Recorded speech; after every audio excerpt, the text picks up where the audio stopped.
closing day of the 10th International CIFA Forum in Monaco began with a hard look at how to fight against the rapacious power of finance against the real economy. What made the public at large aware?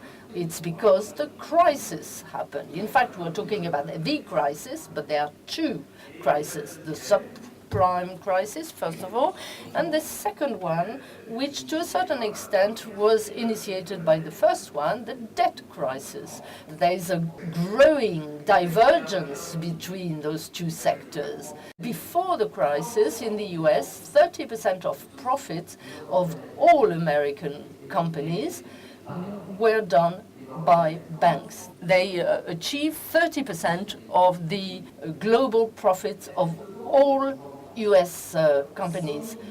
And at the present time, the bank assets are $100,000 billion.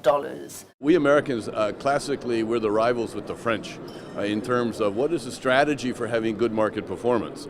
And we Americans are always trying to look, I think, for checks and balances among private actors in the economy that solve problems in the economy sort of automatically, efficiently, without having government regulation. CIFA discussions also pose the question of regulating the power of rating agencies. Experts noted that rating agencies offer an opinion on the probability of default, and nothing substitutes for investors doing their own homework, they said. But discredited rating agencies like Standard & Poor's still have much power and influence today. Too many investors relied on these ratings without doing their own due diligence over time. Governments became very lazy, not just the US government, but also the state governments became lazy, and throughout various statutes, there were references to NRSRO ratings. And the problem with it was, of course, this non-transparent, non-formal, unaccountable process, and so that ultimately culminated in what you saw in the financial crisis. Not so much a matter of saying should we regulate the rating agencies, because they are regulated.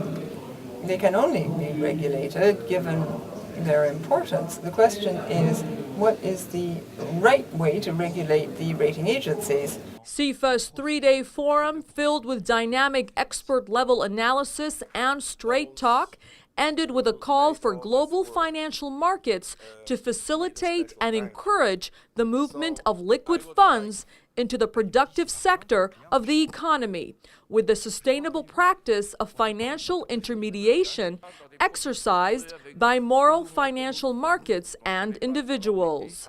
Having gained a consultative status with the UN's Economic and Social Council since 2007, CIFA is planning to bring intervention at the level of the General Assembly. The product of today is going to go first to the thematic debate of the General Assembly, not even ECOSOC.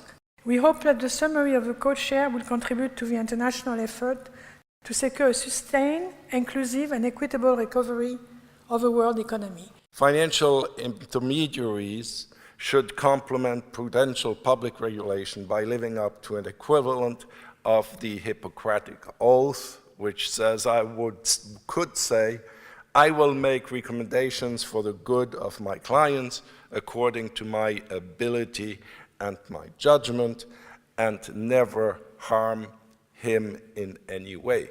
I think that is, too, one of those simple points that has to be respected nowadays and that we want to bring to the General Assembly. CIFA has about 700,000 intermediaries. We are representing, I don't know how many, tens of millions of clients. And we have to profile ourselves. We have to come out and to be the third force who expresses the worries, the needs, and the reforms of the system. Moving ahead on its purpose and tradition of raising